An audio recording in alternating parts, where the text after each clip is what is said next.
Hello and welcome back to the Full Tank with Phil podcast, the first ever podcast about gambling on NASCAR.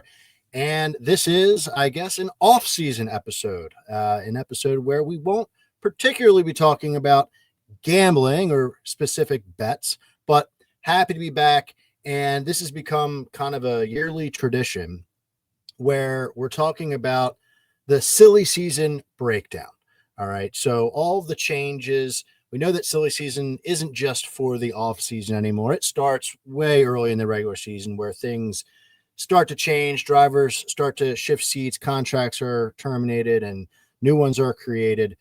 And so we're here tonight to make it possible for you to listen to this episode and feel like you are fully caught up in all of the people that are in, new faces, new places, all the changes that are happening throughout NASCAR in all three series. We will give you everything you need to know. And I'm referring to we. Well, I'm not just using the royal we tonight. No, I've got a little help. I actually am in a text chain with a couple of my buddies, and years ago, it happened to be named the Silly Season Syndicate. Well, I've got the whole syndicate here to break this down with me. And the first person I'm going to introduce here tonight, we've got Chris from the Flag Hunting Podcast. Chris, how's your off season going? How excited are you for this season? And are you ready to talk silly season? Oh, I'm always ready to talk silly season. We're not the Silly Season Syndicate for nothing, Phil.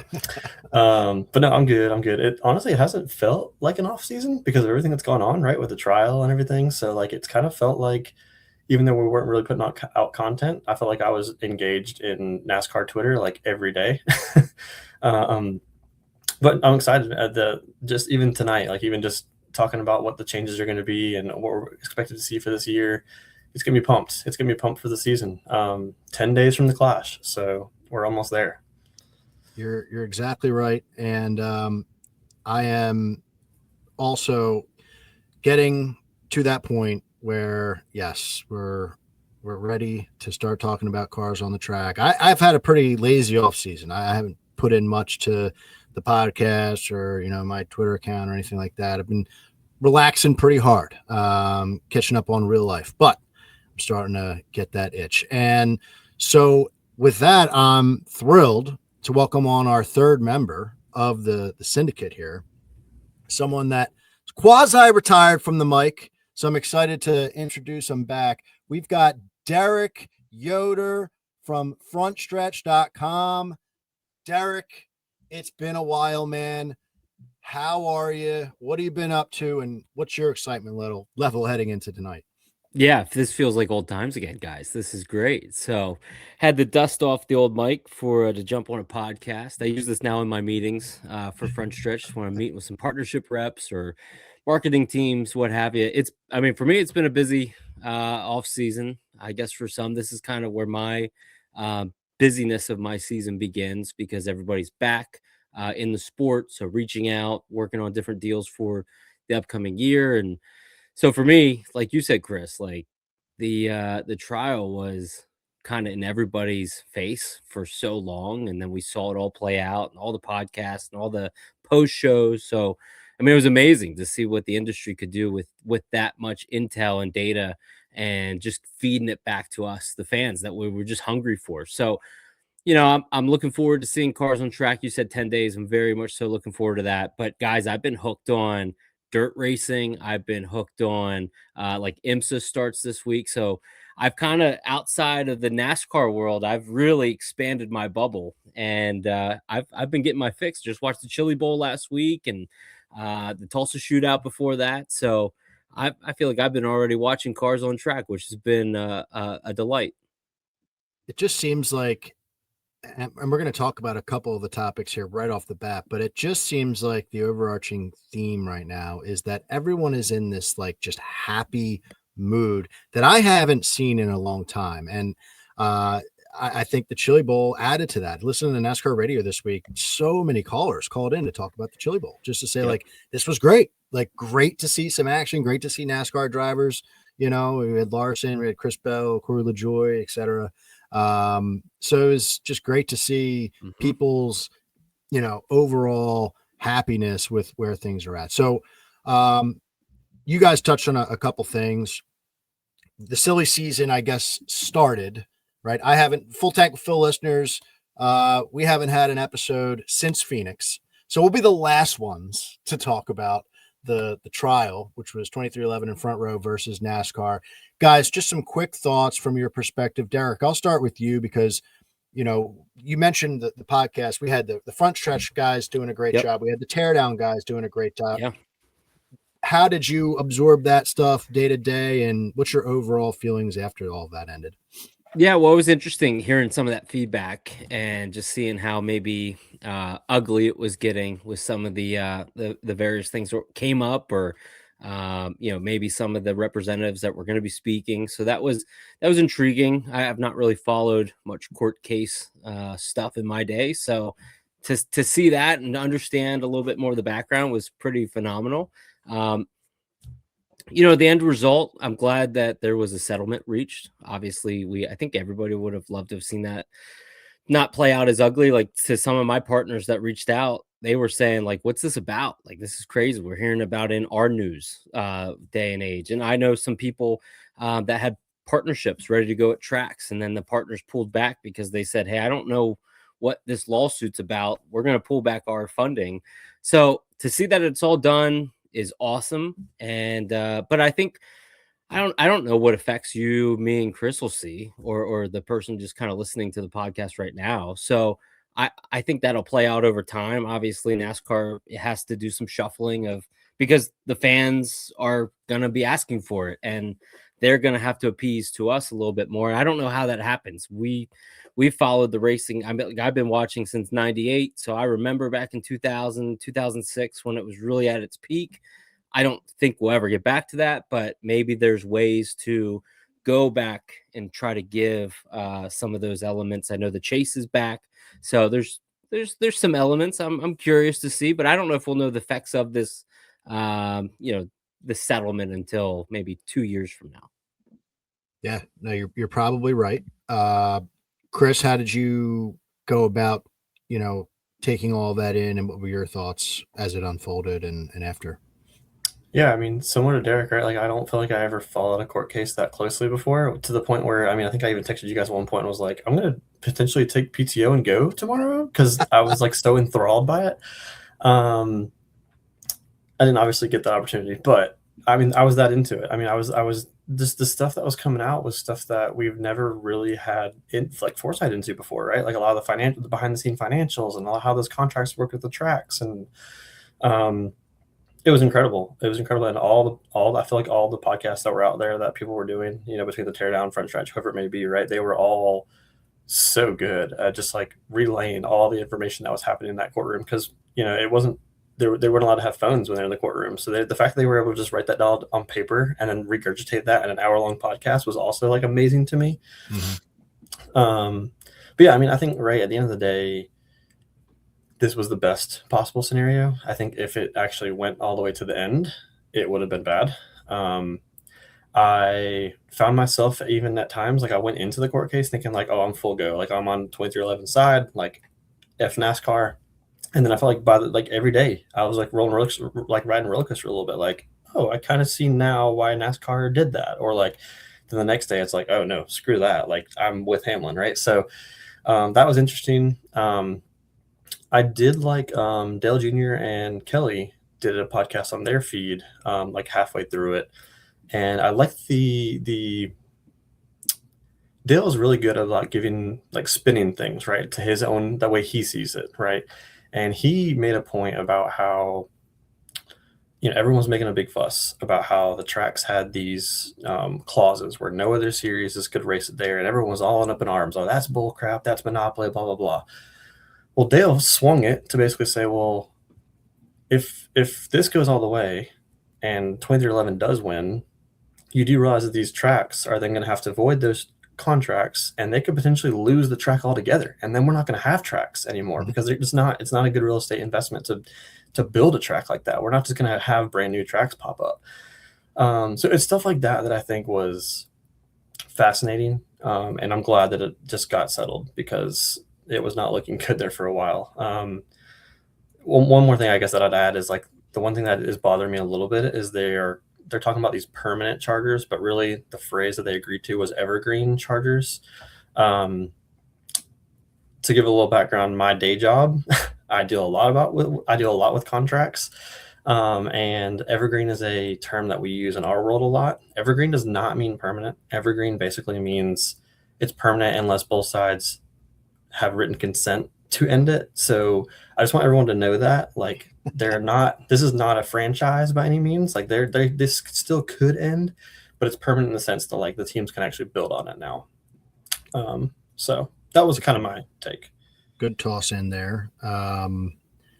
Yeah, I think so. I was coming around with the whole thing thinking like this is the best scenario for the fans, because as Derek said, like we're probably not going to see the like reach of this agreement for a while. Like, but if either side won, there was going to be some huge problems for the fans. Like you mentioned it, Greg Mathern of Win the Race, give him a follow on X if you don't already. He's a lawyer. He broke this down early and was like, guys, I know we want 2311. Like it kind of feels like you're rooting for them, but like if they win, tracks are just going to turn into, condos. Like, cause they're not going to have the willingness to have these races. So, but I will say, there was, in my opinion, there was a clear winner and loser. I mean, 2311's lawyer was kicking the shit out of NASCAR and Front Row, I should say, their lawyer. And NASCAR looked horrible. As a result, I mean, one thing that the fans see right away of this trial, Steve Phelps is out, right? That's a major change. And all because NASCAR was too stubborn to just settle this earlier. They took it to trial. They were the ones that was like, no, we'll call your bluff. And those text messages came out, and that's not good for them. And here we are. So you also have Jim France. Like, there's been a lot of talk. We'll get to the chase here in just a second. There's a lot of talk about like, well, we need stars and we need bad guys and good guys and people to cheer for. Jim France emerged as the absolute overarching villain of NASCAR. Like, he looks awful. And it's just such a weird dynamic because everyone here is a NASCAR fan. He is NASCAR, and everyone's coming out of that thing hating that guy because he just seems like such a horrible person, from a, coworker or a boss to, relationship with the teams and the Joe Gibbs stuff. Like everything about it was horrible. So, yeah, he came out not looking good, but I think the fans, this really set silly season and off season into motion of like good vibes for the fans, because we kind of got the best case scenario for the fans and it's really setting the table. So we'll leave it at that.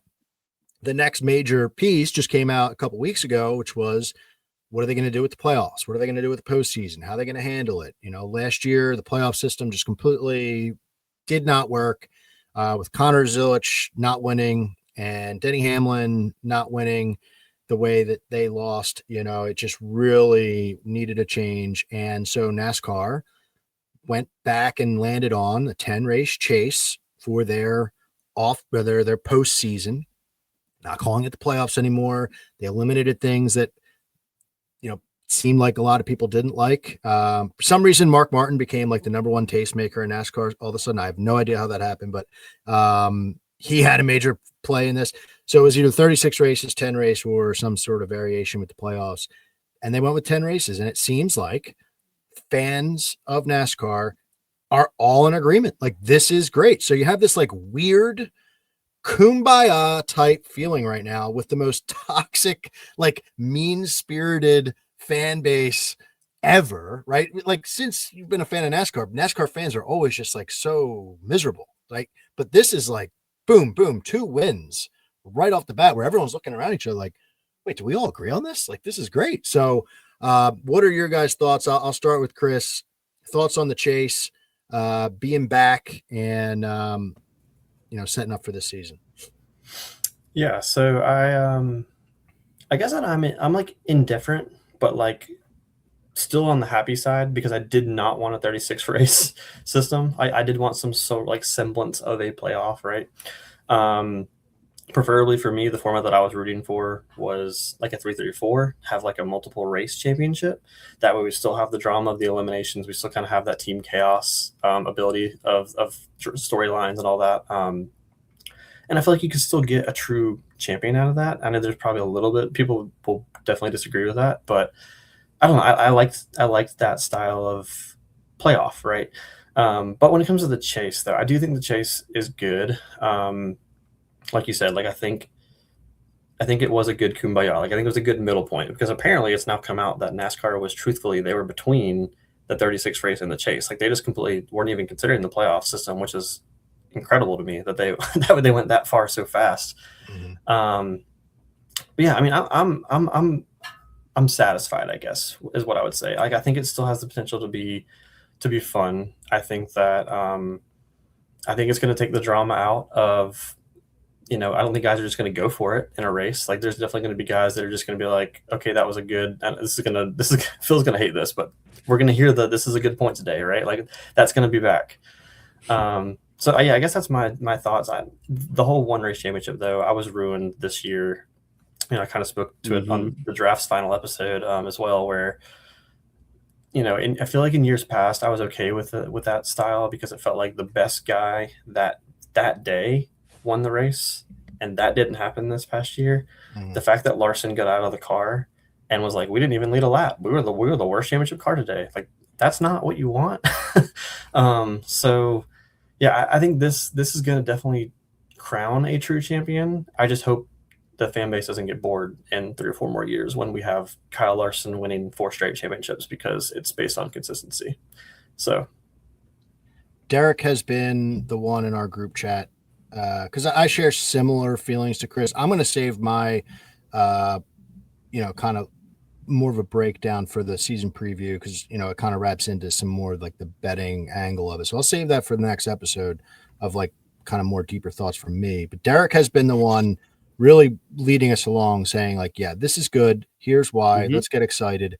And so Derek, kind of talk to that a little bit. Yeah, well, I mean, I think in the old format, so like the Winston Cup world, where the points were the way that they were, I mean, there were huge swings. Like if you finished, I think it was like 200 some points, like from first to last. It was pretty wild. But now everything's so tight where, I mean, it's the field, and the field with these cars, everybody's kind of already running the same equipment, the same stuff. NASCAR has it all specced out. So I think we're going to see over these next, like over those 10 races of the chase, whoever's leading going in has an advantage, but it doesn't mean that whoever's 16th is not out of it.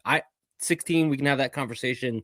Might be too many. I think I've seen that. We've all seen that. That feels like a lot. Feels like, all right, here's participation awards for everybody. Come on in.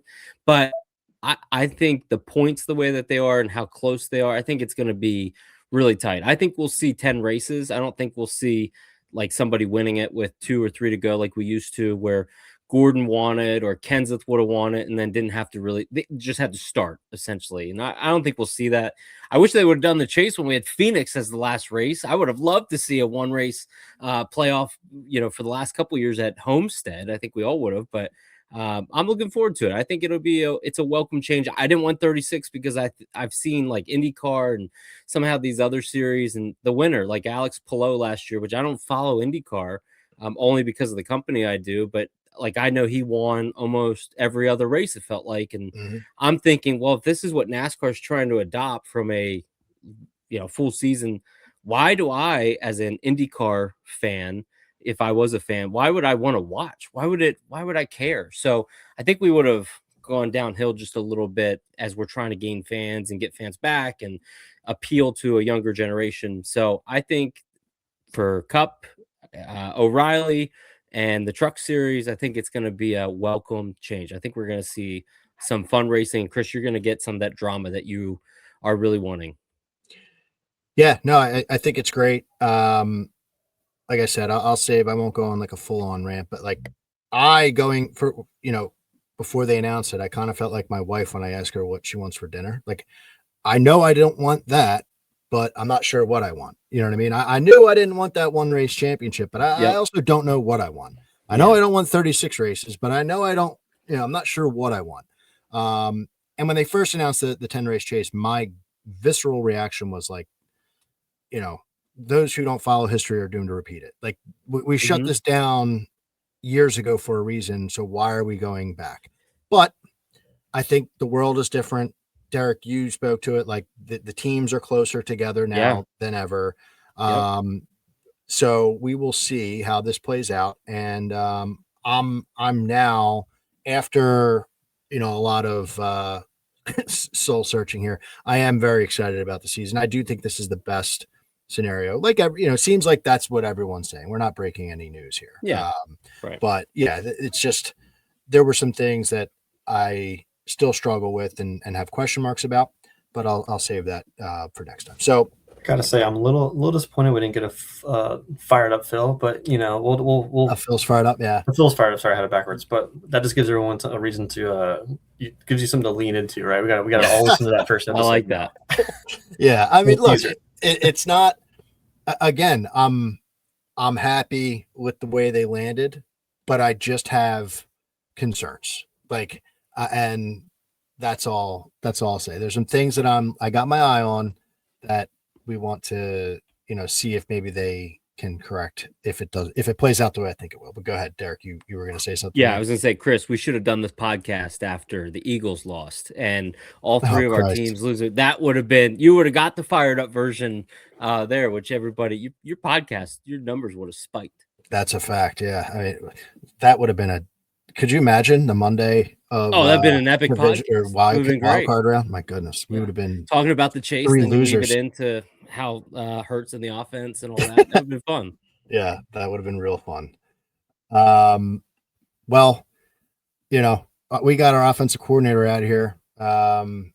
Just like some of these teams got some of their drivers out of here. So we'll get to here now the silly season breakdown. So again, just to reiterate, if you haven't been paying attention to any of the stuff that's been going on, we're going to take it one step at a time. So we're going to go with Cup first.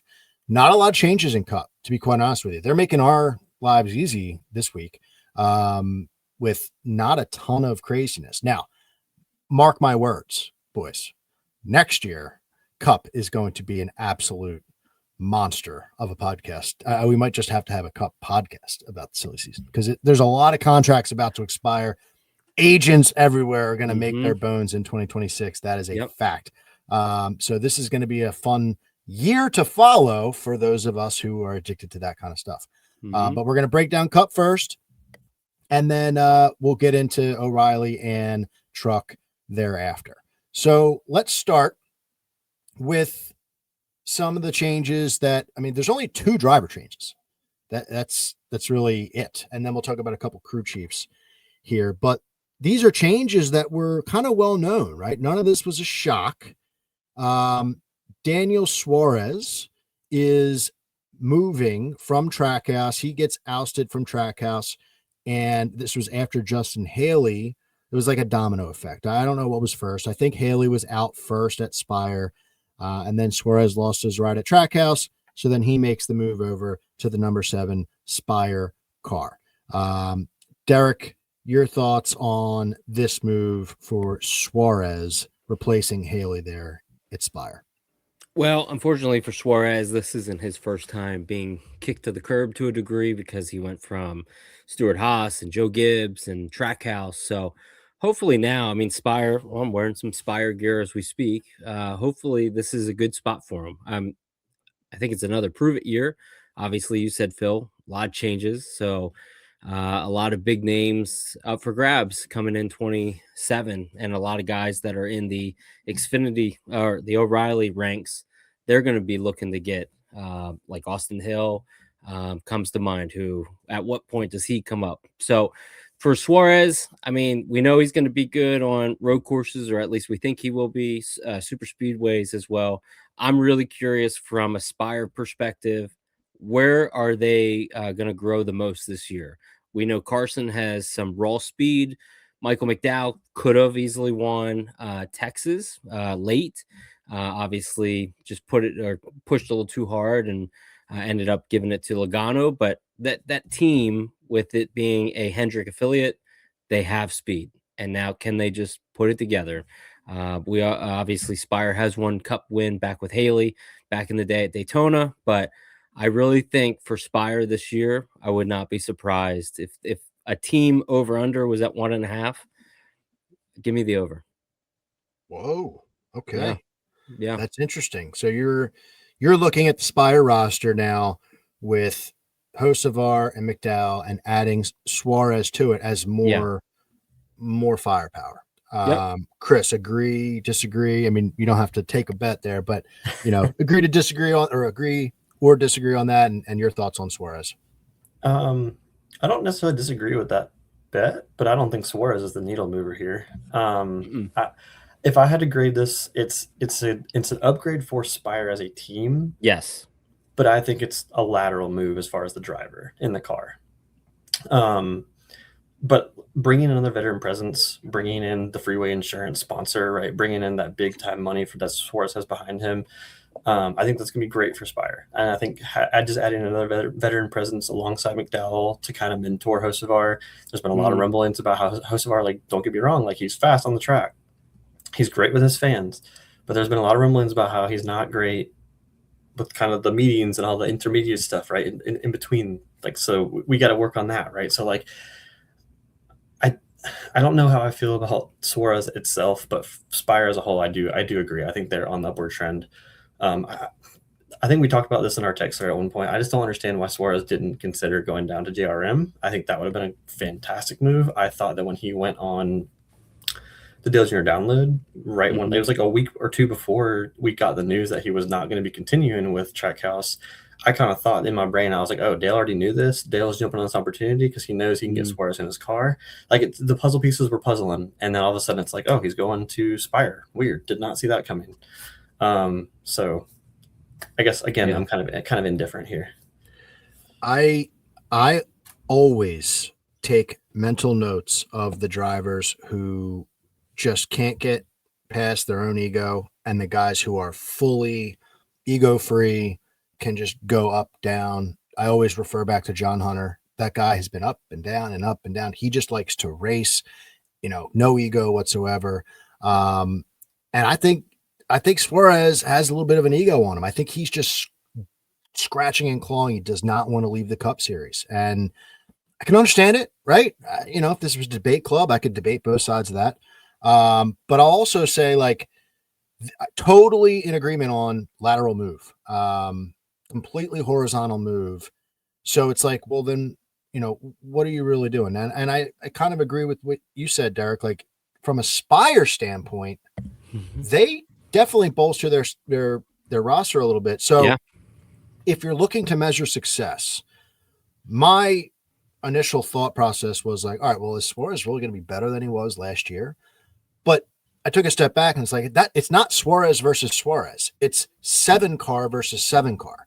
That's how we're measuring the success here for Daniel Suarez. Can he come over in what seems like a lateral move and make that 7-car go faster? Better top 10s, better top 5s, and put them more in position to get your name called out on the broadcast each week.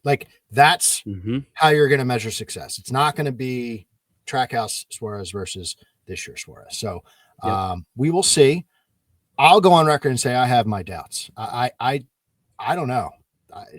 I don't think he's going to really bring. I think the name is there, but he's the guy in your fantasy football roster where you're yeah, that looks good. I'm good. And then you're wait, why am I putting up 3 points each week at running back? That's him. But anyway, we'll move forward. So his exit at Trackhouse opened the door for what seemed to be completely inevitable. Connor Zilisch moving to take over the 88, by the way, which I love. I absolutely love. I hated SPG in the 88. Zilisch in the 88 feels right. I very excited for this, and SPG moving into 97. I love that. I feel that number fits him so much better than the 88. I don't know why. This is just a weird thing for me. You're getting Randall Burnett as the crew chief there on that 88 Trackhouse team. So Connor Zilisch is someone, young talent. He is going to give SVG runs at these road courses. His over-under SVG is 3.5 for wins this year all road courses, you would imagine. I think, and he's juiced to the over, like minus 200. I think Zilich is going to give him runs, and Zilich is more skilled throughout the different style of tracks. So this is going to be one of the most anticipated rookie campaigns we've seen in a while. Chris, your thoughts, anything to add on Connor Zilich specifically? Phil, I knew the reason why I loved you, because you're on my side here. And I feel like I've been fighting for my life in some of these NASCAR discords that I'm in, because people are hammering the under half a win on Connor, and I don't understand it. I literally do not understand. I get that he's a rookie. I get that rookies have struggled. I get that SVG is a god at road courses. But Connor is, for a guy, I mean, let's just back up for a second. When he first came to Xfinity, first of all, he was already regarded as like a fantastic prospect, a very mature kid. Everyone's like, oh, he's going to dominate the road courses, but he's got to learn the ovals. He won 10 races. He won on the ovals. He was fantastic on the ovals. The fact that he picked that up so fast makes me feel like he is going to find his stride very quickly in the Cup Series. And I do think he's going to give SVG a run for his money. Am I saying he's going to beat SVG at every road course? Absolutely not. That's not going to happen, right? But when we go to San Diego, I mean, we're going to see an all-out brawl between those two, and it's going to be fantastic TV. So yeah, I love this move. I think it was all right. It was all inevitable that he was going to be coming to Cup. But I'm excited to see how he does. With that being said, though, given this is a gambling show, I want to tie in a little bit of gambling here. The books are crazy high on him. Like, although they're giving him the half a win for the over/under, he's like 12-1 to win the championship on some books, which is so we're probably not going to get great numbers on him all year. But the over half a win, the fact that I've been getting slander on my name in these discords because I want to play that. I can't wait for him to get his first win, because I'm gonna be all over Twitter. So I don't see that on Caesars. What book is that half win on? Because it's tough to find those types of bets this year. You don't have to pull it up this second, but I think it was the score. I think. Okay, yeah, that's probably true, because I haven't checked that in a while. But the over on him, like, it's not that you're saying Zilich is a god like SVG was, but it's the little giants. It's one time. Like, all it is like one time, following him to the ninth corner of whatever racetrack, and boom, SVG slips. Zilich is right there. Zilich has proven in an Xfinity car that he's a force. We've seen guys, Austin Cindric, Chase Briscoe, dominate Xfinity and struggle right away in Cup. So there's that element. But if this does translate pretty well for Trackhouse, I could see that. Like, you shouldn't be getting slandered for that. So, Derek, how do you weigh in on Zilich coming up? Well, yeah, I mean, Zilich, I think he is a star in the making. I think everybody sees that. Everybody talks about that. I met him last May, and you spend 5 minutes with the guy, and you're like, holy cow. I mean, looks you in the eyes, has a conversation, you root for him. And he went through a lot last year. I mean, his wreck at Talladega with his the fracture in his back, and then falling outside the car after or during the celebration at Watkins Glen, going to the hospital, and then winning 10 races, having the dejection of losing the championship in that one race championship. So he went through a lot last year. Already a mature kid, racing talent wise. When he was on track, I didn't really see anything that made me wow. Like when he went to the Truck Series the first time at Coda and he was throwing down lap times, that was crazy. And then racing back up through the field after making a mistake, that was impressive. That is superior equipment with a really, really good driver versus a Truck Series field. In the Xfinity Series, when you pair like Junior did, one of the best teams together, you're going to go out and pretty much dominate. Yeah, at Watkins Glen, him and SVG had a great duel until they got into each other, and then SVG went into the fence. But in the Cup Series is completely different. Like, there's a reason why Connor, when he went out to his first Cup race, finished last. I mean, he's going to go. What is he going to do at Dover? What is he going to do at places like Worldwide Technology, Phoenix? So these guys are going to use him up a little bit. The road course, to your point, a counter, I guess it would be. I'm eagerly excited. I'm excited to see what he does. I know he has some experience, but I'm really excited to see throughout the course of a season. from a point standpoint, because now it's not winning you're in anymore, win that you're going to the playoffs. So can he get enough points to get in? Is going to be a question. It's the right move to move him up, to put him there, partner with Red Bull and some of the other partners coming on to associate with him. That was all the right call. And that was why you had that kid there. That's why you had Zane Smith out. That's why you had Daniel Suarez out. So it is the right move. And to your point about SVG, I do love that he's in the 97. That's his true number from the car racing days over in Australia. So to see that is going to be fun.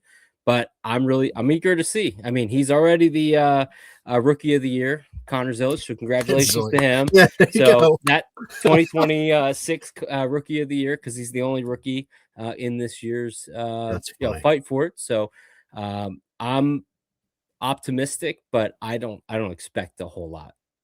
So what was I just about to say about Zilic? I just lost it. I had a question for you, but yeah, I mean, I'm cautiously optimistic. I think playoffs are a bit of a stretch. Oh, this is where I wanted to go. I wanted to go full tin hat. Do you either of you know? I was just trying to look at it while you guys were talking. Any idea what his contract is like?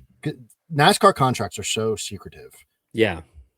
This is a Silly Season Syndicate type of text. I'm thinking. Oh, do you know? You don't know the answer? No, I don't. All right, I'll try to find it. I want to say 5 years. If it's oh, you think he's locked in? Is he locked in? I think he's locked in. I think 3 years minimum. Yeah. Oh, okay. Didn't they sign him to like, what do you even call that? It's like a development contract. Yeah, at one point, and right? I wasn't sure if that started already. Right. Meaning that he could move over to the 48, maybe when. He's not going to the 48. Okay, yeah, all right. I think somebody else is going there too. Yeah. Who do you? Wow, can we say that? Can we tease it? I think I know who's going there. All right. What do you want to do, Phil? You want us to do a guess here? Yeah. Who do you think? Who's going to the 48? I don't know. Well, I thought this whole time, depending on what the lawsuit was going to happen there, I thought Reddick was going to go, but now I'm certain. I'm like certain this is a Derek Yoder future guarantee. I hope we play this back. Rajah Cruz is going to be in the 48. Oh, well, we'll get to him later. I think they're developing him for that. Okay, let's have that talk when we get to Rajah. Chris, did you have a take on what's going to happen? Where are you going, 48? Or I was going to say Hocevar. Okay. Yeah, and I know that I'm kind of lower on Hocevar, but I feel like, man, the kid's just fast. Like if he figures it out, he could be really good in the Hendrick stable. It just feels like Trackhouse, Spire, like they're all just like mixed together of like just Chevy mush, and Hendrick could do literally whatever they wanted. So like I don't care what his contract is. Like if they wanted to sign him, he could, that had happened with Casey Kane before. So, we'll talk about that when it comes. But anyway, some quick hitters here for Cup. I mean, like I said, those are the only driver changes. I'll throw 3 crew chief changes at you. I'll talk about all 3 of them right now. I don't expect you guys to have notes on all 3 of these things. Ross Chastain, so sticking with Trackhouse, someone that if Zilic does develop very quickly, Ross Chastain could be like kind of the last thought at Trackhouse, which is kind of crazy. I don't think that's going to be the case, but he's got a new crew chief, Brandon McSwain. Phil Surgeon is out there. Brandon McSwain is coming over from the 24 team. He was their engineer. This is his first crew chief gig. So I don't know if I love that for Chastain, but hey, good for Brandon McSwain. Noah Gregson's getting Grant Hutchins. He worked with many teams as an engineer. Penske was the most recent team in 2025. He was their team test team crew chief. So, this guy's been around the block. Penske, obviously a very good team. And he's got that winning pedigree, I guess, in the back end of the shop. And then Kyle Busch is getting a new crew chief, which is always an interesting thing. It's Jim Pullman. He was previously with Justin Allgaier, JRM, for 3 years and was with RCR in the past in multiple roles. The note that I have on Jim Pullman and what I'll leave you guys with here with the crew chief changes, Jim Pullman is noted as a highly intense individual. Now, I don't know if I was Richard Childress, if I would put a highly intense individual on the headset with Kyle Busch, knowing that he is just on this losing streak, that seems like it's going to combust. But hey, he knows better than I do. So any thoughts on those three changes? And those are the last things that we have for Cup. I think the last one was the most important one. I think Pullman leaving Allgaier to come to Kyle Busch is that's a big move. I mean, you're leaving a consistently championship contending O'Reilly Auto Parts team to go to the Cup Series for arguably a car that has been bad for the last 2 years, with a driver that is only getting older and potentially less interested. So I don't know. I guess devil's advocate to what you just said though, Phil, is like maybe you need someone that's Spark him up. Yeah, right. Like to put him in his place because he's going to be the one to bitch at you over the radio. So you need someone to bitch back. Maybe. I will say, I listened to Allgaier's radio quite a bit last year, and it's between Allgaier, Pullman, and Eddie DeHaan. That is the best radio to listen to. They're hilarious. So I like it personally. I think you need to do something clearly to get Kyle Busch back to Kyle Busch ways. It's a good point. He has been kind of checked out, so maybe you do need that, kick in the ass. Derek, any thoughts on either of those guys mentioned? Yeah, I'm gonna say, sticking with that same topic, I'm hoping for like the media days coming up next week with the Clash, or even Daytona Media Day, or even hell, a post race of the Clash. I really hope it comes out from Kyle himself. That's like, I told Richard who I want, and he went and got him. Like, I would love to hear that. Yeah. But I also think too, like when you have a driver like Kyle Busch, I think, and I've seen this in his career where I think he's had some yes men around him. Maybe now is where like, hey, I'm coming in as the crew chief. I'm going to call Kyle up. I don't know if he's had that necessarily. But I mean, I'm hoping, I think weirdly enough, I think we're all rooting for him to get back to victory lane and win, which we wouldn't have said maybe 4 or 5 years ago, but I think we're all rooting for him to a degree. So if it lights a fire under his ass and puts the 8 victory lane or makes him competitive, I think the sport's better for it. I would fully agree with that. I mean, if you look at his over under, I'm pulling it up right now. It's sad. Half win. He just needs to win one, and it's juiced to the under -190, plus 160 if he wins a race. And that tells you like the books have no faith in him. That's one of the worst lines for an over. Shortest or longest odds to win a race on anyone listed on Caesars. That's sad. So yeah, maybe that would be all great if a lot of that stuff was true. And we do see a kick in the ass because I agree. It would be nice to see the 8 car doing well. When Kyle Busch is active, it's good for the sport. You just said it. So, all right. So with that, let's move to O'Reilly. We're avoiding the swear word Xfinity. We'll throw $1 in the bucket, the swear jar, if we make that mistake. So listeners of this podcast in the past know I don't really watch Xfinity all that much. I pay attention from a distance, but not to a super hyper level. So these guys can call me out if we're missing anything important here. But there are some major things that have taken place in the off season for O'Reilly. The biggest thing that I think that affects the sport is Kaulig leaving the O'Reilly series altogether. And we will be talking about them in the next segment. They took their whole operation, switched to Ram, and moved to the truck series. So that's the number 10 car, the 11 car, and 16 car, all out at the O'Reilly series. So, I mean, we'll probably speak a little bit more about them, Kaulig as a team, when we get to trucks. But anything to kick off, this segment here, guys? Any thoughts on that and the hole that it leaves? We'll go with Chris first. Yeah, I don't know. I mean, I don't know about the hole necessarily that it leaves, but I think we all know where Kaulig is going with this, right? Like they obviously are in Dodge's back pocket, and they want to set themselves up to potentially be the like the Dodge team when we get to hopefully bring Dodge back to Cup. So I understand it. It kind of felt like Colleague was on a downward trend as it was, not only in the Cup Series, but in the Xfinity Series as well. So, yeah, I don't know. I don't really know how I feel about the hole it leaves, but I understand completely what they're doing, if that makes any sense.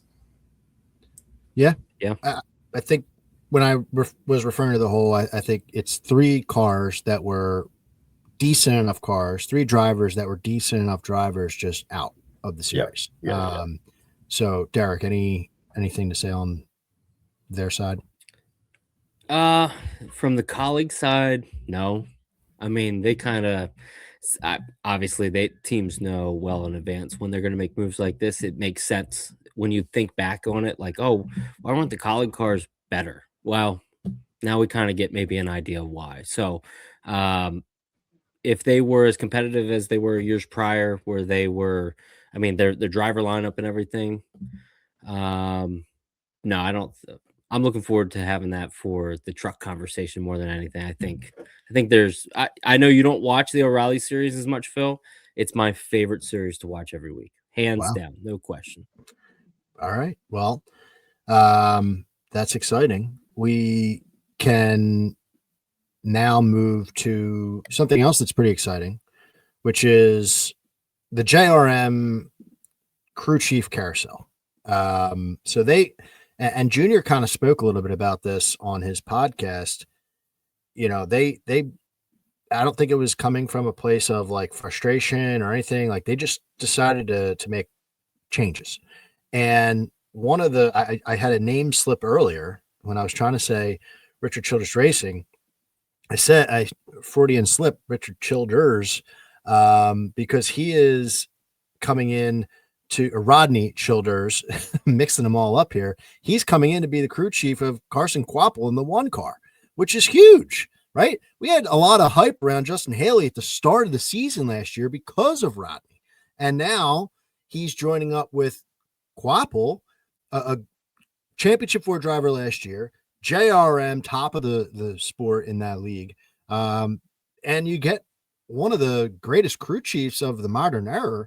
This is a great conversation here for JRM. And then I'll just hit the other ones here. Allgaier, obviously, we mentioned his outgoing crew chief. Andrew Overstreet was with the 1 car, so he's shaking around now. And Sammy Smith is getting Corey Shea. He was with the 9 car.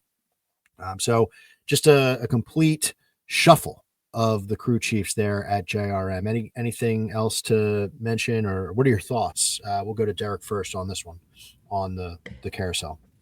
Yeah, I'm looking forward to it. I mean, it's good to have Rodney. I think we all enjoyed watching him when he was with Harvick, and didn't really get the break. You know, something happened last year at the 7 at Spires. I think they were a little bit of a mess. So that's kind of again why I was alluding to. I'm really looking forward to what Suarez could do there. But him having the time off like he did, but was sought after. Obviously, landing at JRM, I think it's going to be a good boost for a company that continues to turn young drivers and then promote them up or promote them to a better ride. So I think this is good. I think probably got hit, we were just talking about it with Busch, probably lit a fire under Rodney a little bit. I'm going to go prove it to some of those guys that maybe doubted me or didn't think I have it anymore. So I'm looking forward to seeing how this carousel works. And I'm looking forward to the driver lineup and kind of seeing, man, they got some big shoes to fill when Connor had 10 wins last year. So as a company, what can they do? And I think Rodney brings some of that experience that we're going to see it on track. Yeah, Chris, anything to add there? No, yeah, I mean, 100% agree. Like it's a slam dunk hire by JRM. I think Rodney's clearly excited about it because I think it was like literally the day after the championship race, he sent out a tweet of like, "Here's my new office," which was just so classic of Rodney. But yeah, I mean, I think we're going to see big things from this team, truthfully, because, I mean, the Cup car, right? Everyone talks about how it's basically just a giant Lego set, right? You can only put together in so many different ways. The Xfinity O'Reilly cars are very much like the old days that Rodney's used to. He can tinker. He can do what he's used to doing, and he can get this car set up and go just like he did with Harvick, right? He's going to find ways to make that car go real fast. And Carson, I think him and Carson would be a good fit too, because Rodney has the short track background as well. That's where Carson came up from. I think it's a perfect fit. The only thing that I think is weird about this, and I'm sure we're going to touch on it as we talk about these JRM cars, is apparently Connor's going to run a few races in this one car, which is just very strange to me. But Carson's still going to run the full schedule. I guess he's just going to jump in the 88, I guess. So I don't know. That piece is weird to me, but otherwise, that is weird. Otherwise, I like the hire. What's that about? Why not just have him run the 88? That's weird. Because Raja, like the 88 is going to be like an all-star car, because Raja's only running a part-time schedule, and they're going to have Hendrick guys flipping in that car a little bit. And then Connor's coming back down for 2 or 3 races, I think, right, Derek? Maybe. Why wouldn't you run the 88 then, if it's an all-star car? The rumors are it may have something to do with like the sponsor was basically saying like, we want him in this car with the sponsor. Strange. So, like, he nailed it. Yep, he nailed it. Okay, well that's weird. But yeah, the money makes the world go around, so even makes the numbers go around. Okay, so yeah, they have the crew chief carousel there for JRM. A name that we know from the Cup Series, Harrison Burton, is going to be driving the 24 car for Sam Hunt Racing. I like to see that. A guy who got his cup of coffee in the Cup Series, got bumped down. Now he's riding in the 24 car. That's, he's so young. Like, I feel like we forget how young he was when he came up to Cup. He's still, young in NASCAR's perspective. So good to see that. I like seeing guys that seem like, genuine dudes land on their feet and have a shot. So I don't know. I don't consider in my mind Sam Hunt Racing that competitive of a race team. Am I off on that, Derek? I don't know if I would say that you're off. They just haven't proven enough yet. But I know. So I was going to say this about Harrison, and I don't know. I can't bet, but you guys can. Like, I don't know if they have win totals for him or not. I feel like Harrison is going to be a lock for a top 10 points guy. So wow, okay. I just think the addition of him going there, I mean, it's going to be really monumental for that organization. I know their sponsors, the money coming in for their team. I think he's going to do really well. We saw what he did, obviously, in Cup, winning at Daytona. I know Daytona can be a fluke style race. You still got to get it done. But the fact that he's got this elevated ride, and we saw what he did before he went to Cup when he was with JGR and running as well as he did. I think back with Toyota might be a good thing for Harrison. Yeah. Dead On Tools sponsor him for 12 races. That's a pretty big commitment for a primary sponsor. So clearly things are, it's a feel good type of story, I think, for that 24 car. It seems like. Chris, anything for Harrison? Not much else to add that you guys already said. I mean, it's cool to see that he's kind of finding his stride, right? Like I think the O'Reilly Series is where he belongs. I don't necessarily know that he's looking to come back to Cup, and I think he can make a name for himself in the O'Reilly Series. Yeah. So I like it. I'm glad that he's sticking around and position himself for the best opportunity. Sounds good. I only have a couple other items here. That one's a quick one. Haas factory team. That's Sheldon Creed and Sam Mayer. So Creed driving the 0 car, Mayer driving the 41. They're going to be switching to Chevy this year. So a manufacturer shift for Haas. And then the other thing that I had written down to talk about was we just can't hold it back. So we might as well keep talking about it. Rajah Caruth is going to be running part-time in the 88. Derek, you mentioned him as a potential guy to jump up to Hendrick in a couple of years or, soon. Rajah getting a part-time ride. This is going to be big for him. He's going to have Marty Lindley, who won a bunch of races last year with Connor Zilich, in that part-time ride this year for Rajah. So it's going to be interesting to see Rajah get that chance. I never know what to make of it when these guys get these part-time gigs. Like, I look at Corey Heim last year in the Cup Series. He's not lighting the world on fire, but he's holding his own. And I think that's what we kind of hope to see in this type of scenario with Rajah. So Chris, I'll throw it to you first. Anything to kind of feel here? Yeah. like I kind of alluded to it already, right? Like the whole part-time thing kind of confuses me. I don't really understand why we're only giving him a part-time ride here. I'm assuming it's money based. I mean, I guess I'll echo kind of what Derek said about Connor, where like there's nothing on the track that has inspired me with Raja. Like there's nothing that stood out to be like, wow, that was really good. Like that's crazy good. But he's also like a super good kid. And like I think that like I want him to succeed and I want to see him good. I'm glad that JR Junior is really putting his backing behind him to try to elevate him. I just, like you said, like I don't know how much impact he can make in, what is it, 12 races or something like that. 23. Oh, it's more. Okay, that's more than I thought. So he's racing 23 races. 23 races. Holy shit! I didn't realize it was that many. That's crazy. Mhm. I thought it was a handful. yeah, that I changes didn't know my he was thoughts, racing actually. that many. Yeah. That's a lot of double duty for him. That's a lot. Wow. 23. Yeah. So 23. Yeah. Not Xfinity. O'Reilly races for him. Sorry, I didn't mean to cut you off. No, you go ahead and take it because I think you're going to have more to say than I am. No, it's all right. So I was going to say, 23 races, but you guys also have to remember, same with me, a lot of these deals, a lot of these contracts, a lot of the driver swaps and all that, this is also before NASCAR announced what the playoff format would be. Mhm. So I do believe, I have nothing to go off of on this, but I believe that with 23 races for him specifically, if he's running really well and now it's all points related, and I forget how many drivers are in O'Reilly like that make the playoffs. I think it's 12 maybe.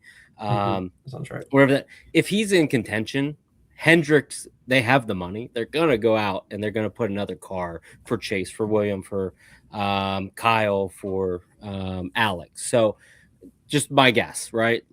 If Raja's coming out blazing, they're not gonna hurt Junior. Rick Hendrick, they're not gonna hurt his chances of maybe winning a championship. So 23 races in O'Reilly is a large sample size. So I'm looking forward to seeing what he can do. So I just want to be clear that I'm understanding what you're saying. Are you saying if Raja comes out and he's lighting the world on fire, he's hanging in there in points, you're saying that he would be able to just declare like O'Reilly points instead of trucks and just run that season out? Or what are you saying? My bad. How many races is he doing in trucks? Or is he doing He's that full time? Let's see. I messed up. See, it's off season for all of us. All right. So Okay. That's why you said there's a lot of double duty there. All right, forget it. Forget everything I just said. Maybe scrap this from the podcast. I mean, it's if I don't know when they have to declare by, or if there is a timeline, but if he is running, that was on me. I know. Well, no, I mean, who knows if he does light the world on fire? Maybe there is a little bit to that, but you then assume like if he is doing that well, he'd probably be doing well in trucks as well. So, but I mean, and we're also not considering owner's points here either, right? Like if you're gonna have him run 23 and you're having the Hendrick guys come down and run 10, that car is gonna be in the running for owner's points for sure. Yep. So it's a good point. Facts. Yep. Chris, you had another guy. We're not touching on every single shift in the Xfinity series because not a lot of it moves the needle. But you had somebody, pre-show that you wanted to add to the O'Reilly changes, and I think I just needed to throw $1 in the swear jar. I've got 3 quick bullets, but the last one is the one I'll probably expand on the most because that's the one I'm most excited about. But one that makes me mad is Nick Sanchez getting kicked out of the 48 last minute. That sucks. That really sucks. Patrick Staropoli is going to be the one taking that ride over. I don't really have a lot to say about him. I just think that sucks for Sanchez. The second one I was going to say was Corey Day in the 17. Hendrick is running a full-time schedule for the first time, or with a full-time driver, right? Corey Day is supposedly handpicked by Kyle Larson as like a guy that he thinks can really succeed. Came from that dirt track background, so I think he's somebody to watch. That 17 car was good last year, so that's Corey Day is a guy that I think I expected a little bit more from the truck series last year. So it'll be interesting to see how he maybe fares better in the Xfinity series. O'Reilly series. But the guy that I'm most excited about is Brent Cruz. In the 19 car. I have to admit, I have a little, maybe a lot of bias here. He is from my hometown in Denver, North Carolina. But where that bias comes from, right, is there's a lot of people that I went to high school with that I know they don't follow racing, and they're excited about this kid. And I think that's cool. That's cool to see. Like, it's a true hometown hero kind of feel to it. But like, needless to say, like, this guy, he is actually not even guy. He's a kid. He's 17. He came and run the first 3 or 4 races of the year because he's too young to run super speedways. But he has been successful at every part of his racing career. He is a multi-time karting champion. He's raced a little bit in dirt too. He's an outlaw midget series. He's the youngest midget series winner at 13 years old. He did a little Trans Am. So he's got the same background. It's very similar to Connor, actually. And he's actually in the same friend group as Connor and Jesse. Those 3 hang out all the time, which can only be good, right? Like, I mean, if you're hanging out with guys like that, like, I would love to be a fly on the wall for like some of their conversations, right? Like, that's got to be so fun. But with that kind of background, jumping into a JGR Xfinity O'Reilly car that are always good, I think he is going to be a guy to definitely watch, especially on the road courses, because he, I think, finished 3rd at the Roval last year in a part-time, right? Just a spot start ride. So I'm very excited for Brent Cruz. Great call out. Yeah, he ran the one truck a few times last year, if I remember, for Tricon, and did well. So, yeah, great. And the fact that he's got the 19 car, which is a sought, like, that's a varsity ride. That is a varsity ride for a 17-year-old kid. So, yeah, great call out. And the Corey Day call out as well. So good. Those are drivers that, you know, to your point, Derek, make me want to kind of follow Xfinity a little bit more than I do so far. So, yeah, good stuff. All right, let's shift then to, in the past, what's been my favorite series, the Truck Series. And I'm going to go on record and say this season for the trucks is going to be unbelievable. I think this is going to be must-see TV every week, and it starts with Daytona. We'll talk about that as we kind of trickle through these changes. But and it's not because Corey Haim is not racing anymore. Like, he was so unbelievable that it kind of stunk the show up a little bit each week. But with him being removed, you know, it does open the door for things. But regardless of that, I think this season has so many storylines, so many drivers. It's just jam-packed with talent. And the reason I like the trucks is because I say it every year, but I'll reiterate it again. You've got guys on their way up, you've got guys on their way down, and you've got the guys that are like, this is my deal, dude. This is what I'm doing, and I'm not leaving. And it's the perfect ecosystem for me in motorsports. So let's start with, you know, kind of the tail end of the Kaulig conversation. So the biggest, and we're going to take this team by team, because unlike the other two, there's a lot of stuff going on here in the trucks from a car by car level. So we'll take this team by team and talk about the various drivers kind of as a group here. Kaulig Racing, as we said, leaves Xfinity, or leaves O'Reilly, and they drop down. They get Dodge. So it's the Ram Kaulig team in the Truck Series. Daniel Dye is back in the Truck Series. He's driving the 10 truck. Butterbean Queen is driving the 12. We know this group here loves that. Then you got No Ego Justin Haley dropping all the way down for Kaulig, driving the 16 truck. The 14 truck will be multiple drivers, nobody named yet. And then the 25 truck is a 5th Ram car or Ram truck. And that is known so far as what they're going to do, a free agent truck driver each week. And that, as an example, is going to start at Daytona with one Tony Stewart. So it's clear their business plan is very clear. They've got some drivers that they think can make some noise. Daniel Dye, extremely capable.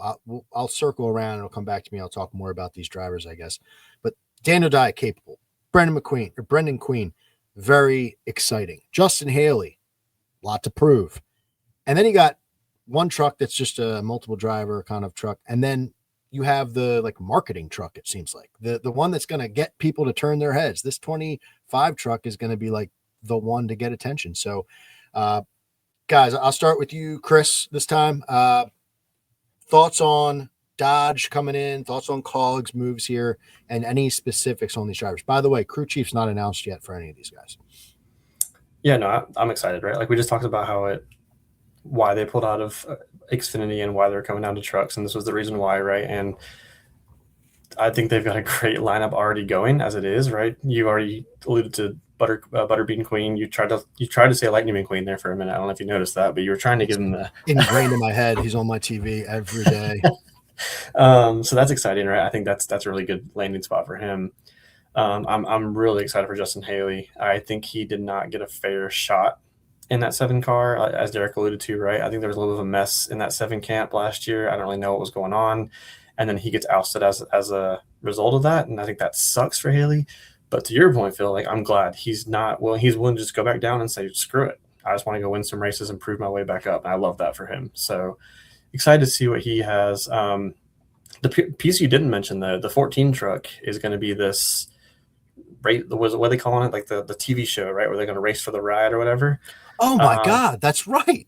I can't believe I forgot about that. Thank you. Thrilled for this. I mean, like, I don't know any of the names. Like, I literally don't know any of the names, but I kind of like that, right? Because what's one thing that we always complain about? We've already mentioned a few times just tonight is, oh, well, he's in that car because of money. Not this car, not this truck. This truck is fully determined by a guy who went out and raced and won his way into that ride. And I think that's awesome. So I'm really excited for that. So expand on that. Sorry, Derek, just before we kick it over to you, just in case someone is listening to this that hadn't heard that news, this is going to be a TV show, which, by the way, I've sent the trailer to this to a lot of my friends who don't give a shit about NASCAR, which is most of my friends. And they are like, whoa, because this is like an Ultimate Fighter. That's the only thing I can kind of ring people's bells with. Ultimate Fighter style show, but it's going to be this Dodge Ram 20 or number 14 truck, the right to ride that truck this season, correct? Or yep. Will this be going on all season and they're letting random guys? So one guy's going to win and have that truck. Yep. So amazing. They're calling, I guess the show's apparently, I had to look it up real quick. It's called Race for the Seat. Okay. It's being put on by Colleague and Ram Trucks are coming together, but I guess they've also got Dana White's production company kind of running the background stuff there. But I think I can't remember the exact number they said they brought in, maybe 15 guys. And the first episode is going to be on January 25th. So actually, was that Sunday? This Sunday? Oh, baby. And then it's supposed to run, I think, up until the Daytona 500. Apparently, there are, like, it's already known who has won this. Like, people out in the NASCAR world know who this guy is. Derek shaking his head. Oh, no. Don't say a word to me, man. I'm going to be following this.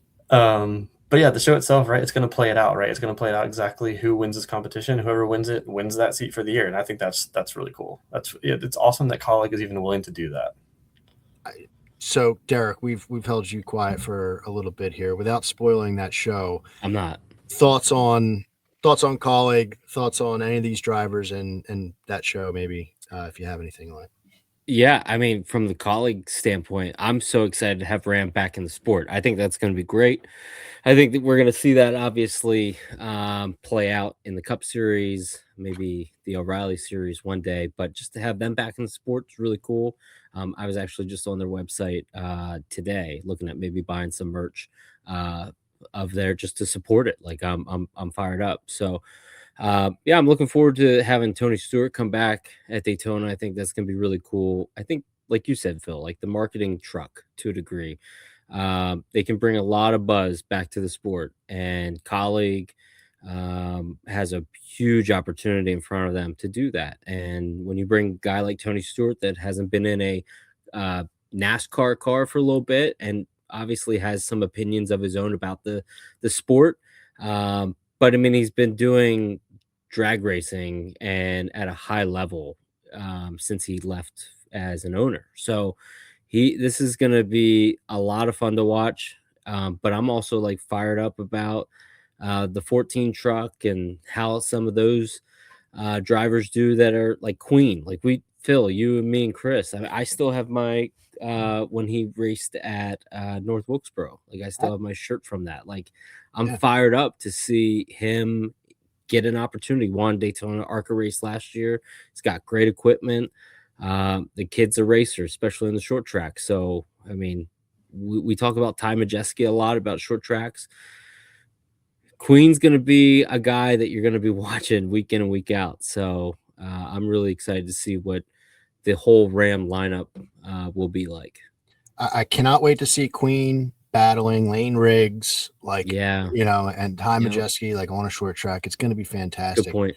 I'm going to go back to something that I said years ago. And so maybe this is a little Phil's fired up mini one, but Colleague and Trackhouse kind of had like a similar like birth time. Mm-hmm. And I had said back then, like Trackhouse was born on third, and Justin Marks acts like he hit a triple. And these guys, Matt Colleague, just did everything right. Like everything right.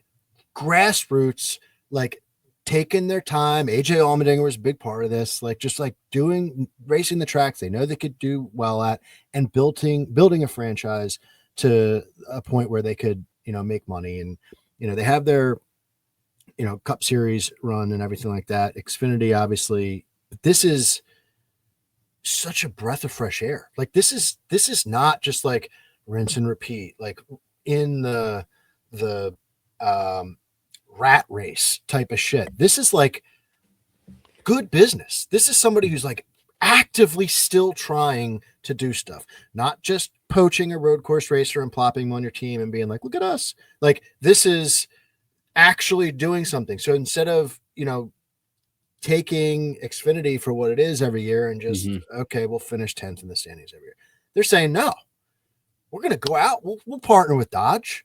Let's go to the trucks. Let's make the truck series a thing. Let's do this TV show. Let's get random racers. Like Dale Jr. alluded to Casey Kane and a couple other guys. He said Carl Edwards. I don't think that'll happen. But like, that's exciting. All of those bullet points are, if I was a sponsor, why I'd want to be involved with Colleague. Yep. You know what I mean? Like that's a team that I would want to give my money to.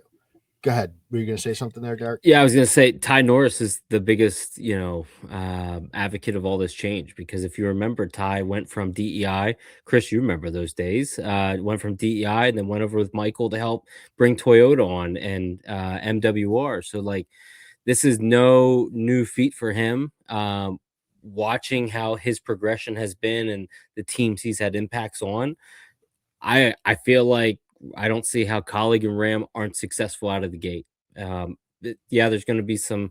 I mean, it's the truck series, so it's still a lower tier series where you have opportunity to maybe have a bad result, but they're going to figure it out, and they got the entire backing of Ram. So it's exactly. So I think that's going to be monster. And Ram has come out and said numerous times in commercials or press releases that, hey, we kind of fucked up before, and we're gonna change that. We're gonna put our brand and our the elements that we bring to you, the consumer. We're gonna bring that to the racetrack. You're gonna see it through activation. You're gonna see it on track. And I really feel like if you have somebody like that spending, Toyota did it with JGR, and they did it rarely coming into the series back in 2008, where I mean, it's going to be in your face. I think Ram has some success.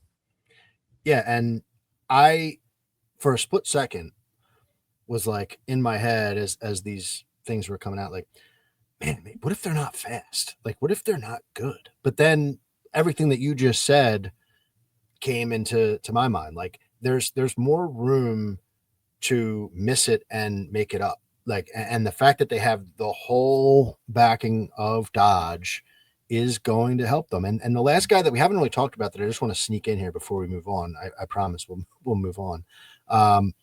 But I'm excited for Daniel Dye, because I really was enjoying him a couple years ago when he was last running trucks full time. He was running well. He made the playoffs for trucks, and I think he like made the second round. Like trucks has the top 10 made the playoffs, and then 2 people got cut off. I think he made like the round of 8, if I remember correctly. Like he was somebody, like he put the call on the pole a couple times. He was he was exciting. And then he moved to Xfinity it was Xfinity, where he was decent there too. Am I wrong? Like he gave them a good enough run. So I'm excited to see him now follow that team. He didn't say like, no, I'm leaving. No, he's sticking around, right? Going back to a series where he had some success, mild success, with exciting. So that roster, whew, man, if you do see some merch, I'm interested because I would like to support what they're doing as well. So yeah, we'll move on from there, but a lot going on with that colleague Ram team in the trucks. Chris, we'll go to you next. This is a one driver conversation here for Tricon. You know, the one truck obviously is going to be a mix. Jimmy Johnson is going to run San Diego. That's fine. But big news for Tricon is the ride, the 11 truck, and it's going to be taken over by Caden Honeycutt, which was a move that we knew mid-season, right? Honeycutt had like a weird thing where he left. So this all must have trickled out when it shouldn't have. And his current team was like, no, you're done. And then he filled in for Stuart Friesen. I don't know what he would have done if Friesen didn't get like really, really, really hurt. Because he filled in for Friesen and made a great run to the rest of the year. So now he's taken over the best truck in the garage, right, for the last 4 years. What are your expectations for Honeycutt, and do you expect continued success for that truck overall? 100%. Yeah. Okay. Like the truck aside, like I think Zipadelli's got that thing zipping like that. It's obviously been the best truck, right, for the last 2 years, but Caden is a talent, and he was showing that not only in, I'm drawing a blank. What was the truck he was in originally? I'm drawing a blank on that. Nice. Yeah. Okay. Yeah. The 45, I think. Yeah. Right? Yeah. He was showing out in that truck, right? And then as you said, right? Like I think it's not uncommon for drivers to go ahead and set themselves up for the next year, but I guess Nice didn't like that, that sucked for him. But I think this year it's going to be so exciting. And we just talked about how Majeski and Queen and Riggs and all those guys we battle out in short tracks. We left out Honeycutt. Honeycutt's also a guy on short tracks who is going to be real fast. I think Honeycutt's going to be a championship contender. This whole championship this is going to be a fascinating championship race to watch. So yeah, I expect big things. Especially now, this is the one where with the chase move, right? Moving to the chase format, this is going to be the series that I think is going to be just crazy because it's going to be great to see who can separate themselves. But Derek, any extra thoughts on Honeycutt? No, I mean, you just took a really talented young driver, proved it last in the playoffs, obviously taking the 52. The 52 wasn't all that great. I know Stewart was kind of pointing his way in, so good on him. But what Caden was able to do, just keep advancing and have an opportunity to fight for a championship, I think that speaks to why Tricon went out and said, you're going to be our guy. We believe in you. And then to see that performance, you had to know that Safe Light was pumped up and Mobile One and all the sponsors probably coming on board. So too early to say there's your champion, but damn, that is a very talented driver in a winning truck. That's a fact. And that is a great point to take the 52, which was puttering along, right? Not terrible, but not great, and put it in to the championship. Yeah, that was a shock to me, where like I loved Honeycutt and loved him for a couple years. Like we bet on him, all on the our time, multiple shows over the last couple of years, Derek. And so he's made us money on the mile and a halves. And then when that news came out and broke, like he was off in Nice, I was like, what's his problem, dude? Like it was like rubbed me the wrong way. And so seeing him do that with the 52, you're like, whoa, that's why. Like that's what happened. He's just too good for Nice, and he took an opportunity that he couldn't turn down. He had to point his way in, I believe, still with the 52. Like, I think he had to get even into the playoffs, which is pretty remarkable to Yeah. do that. I think he had 2 races to do. Um, so yeah, I mean, I'm fired up. Sounds like you guys are as well. Tricon just taking that next step of, hey, we're gonna still win championships here, and it's a damn good driver, especially in, I mean, as you know, Chris, like the Cars Tour element, like he is a well-known driver. I'm excited to see what he can do in this equipment. Yeah, it's gonna be great. I mean, at the end of this, I guess I'll rip off some of these names just to reiterate this series and how great it's going to be. But let's move to the next one, because this next team, we got another big dog back on the block, and this is McAnally. So we've got the 81 truck is Chris Wright. That is not the big dog. He's a pup. But the 91 is where I'm going, and that's Christian Eckes. Now, some good news and bad news here. Good news, Christian Eckes back in the Truck Series. Phenomenal. Like, Truck Series fans, rejoice. This is awesome.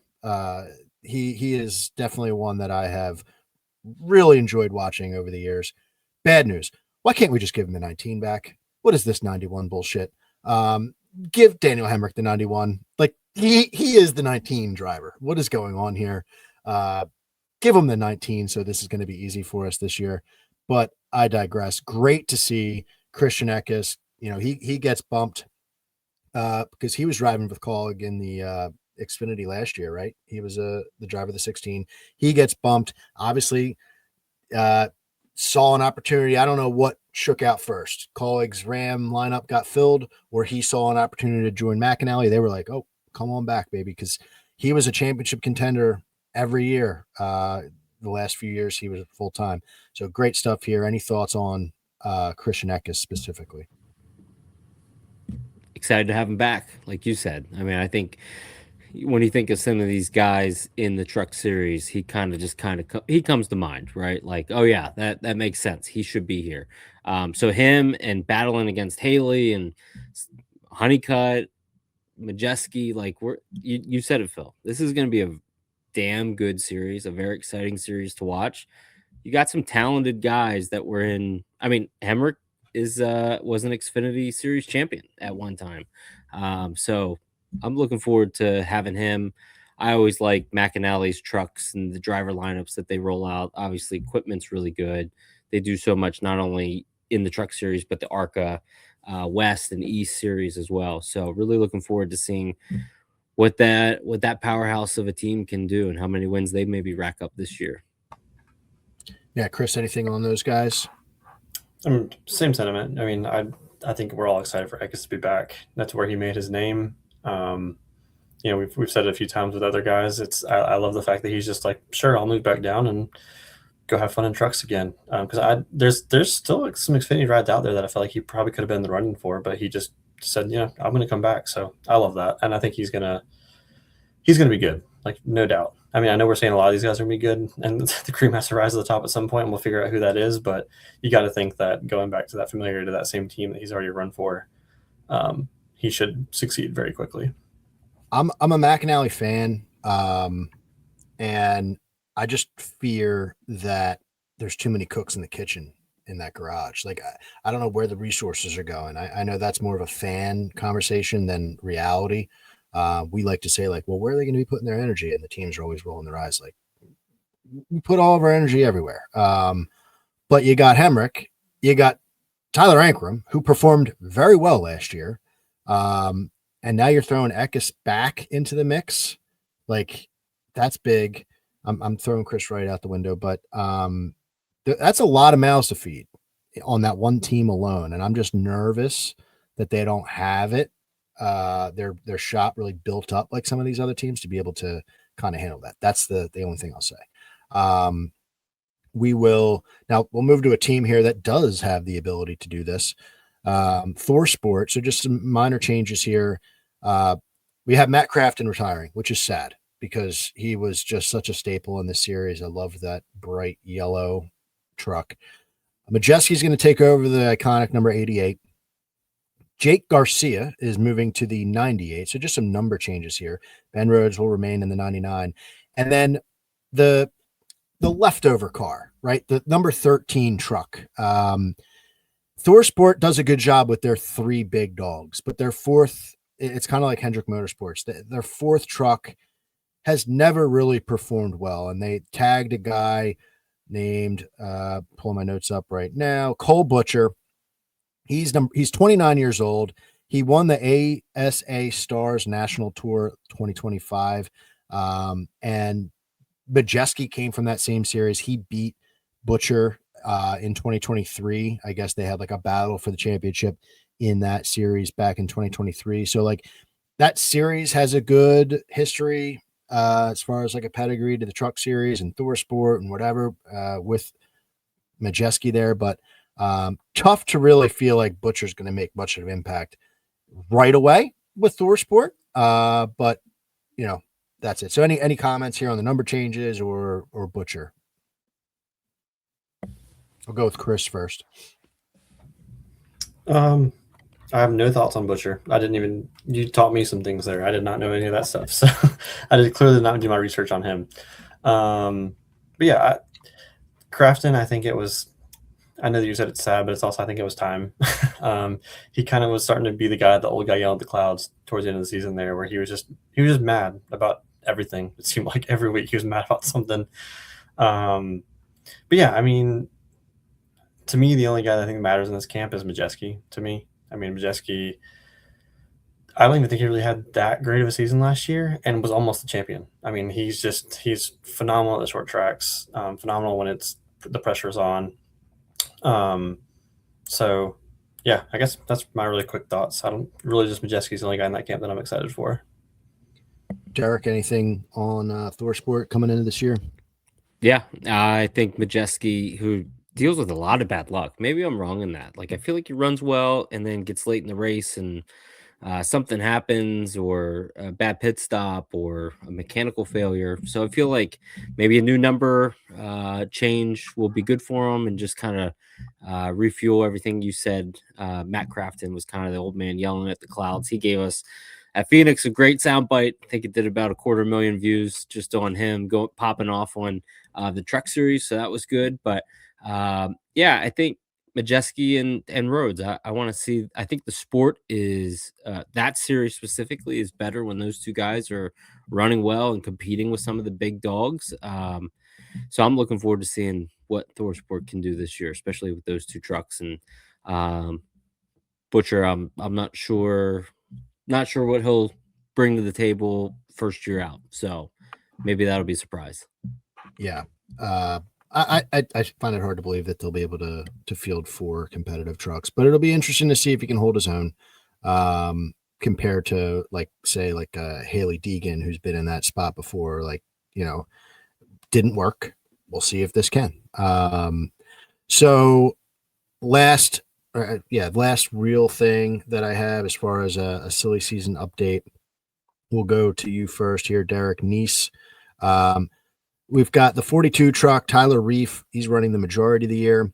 We've got the 45 truck, Landon Lewis, part-time. I don't expect you to have too much info on either one of those guys, but really Nice will be interesting this season because they will be having random guys drop down. For example, Ricky Stenhouse in the 45 at multiple times this season, and I believe it's at Daytona. And then they just announced the other day Travis Pastrana's running the 42 truck at Daytona, along with Ross Chastain, who always jumps down and runs in a Nice truck. So just any thoughts on Nice, to kind of round things out here for the trucks? I really like Nice. I almost wonder if this is kind of the downfall of them. Like you said, that driver lineup, they got a lot of different guys with those trucks.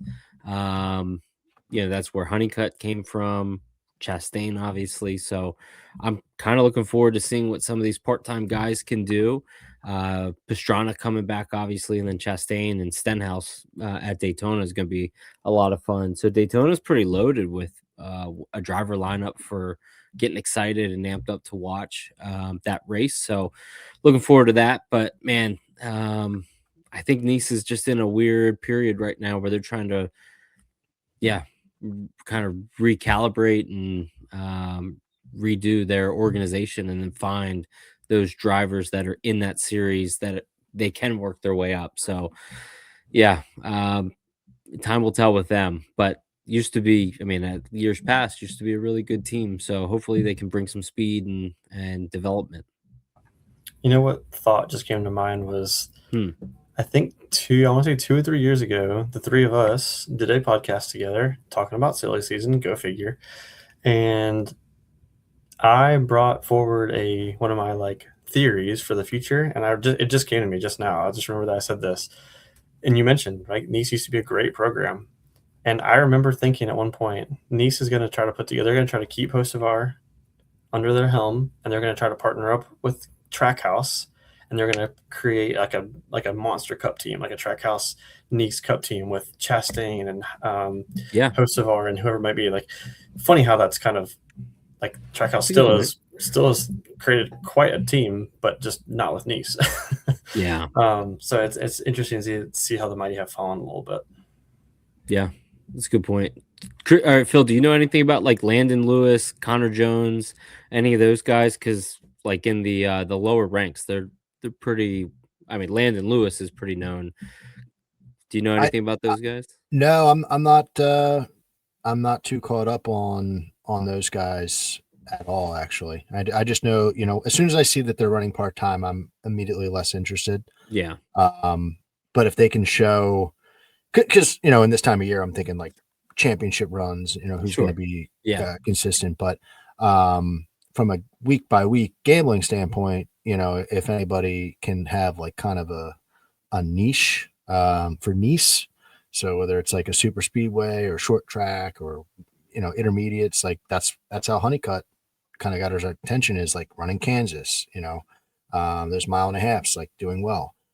If those guys have a pedigree of being good on certain style tracks, like I'll listen, and see about it. But I don't know much about those guys at all, unfortunately. Yeah.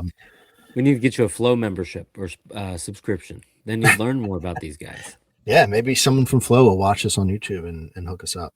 Right.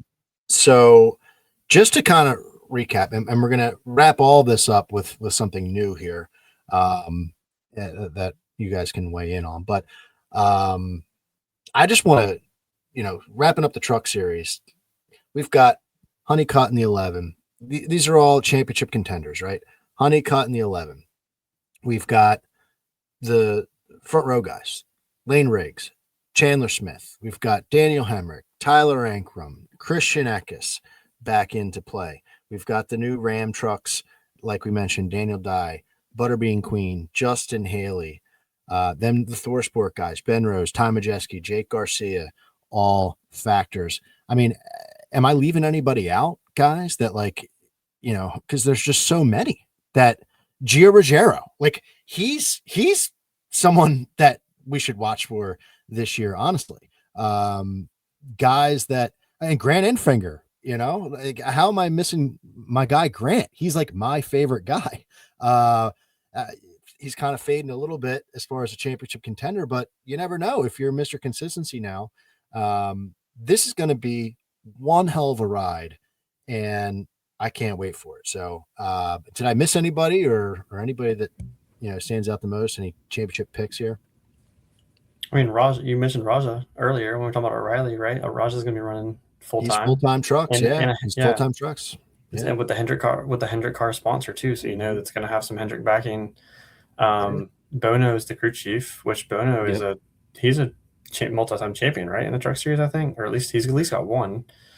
Left Raja out. Yeah, this is going to be. We just talked about how exciting O'Reilly is, but trucks is going to be fascinating.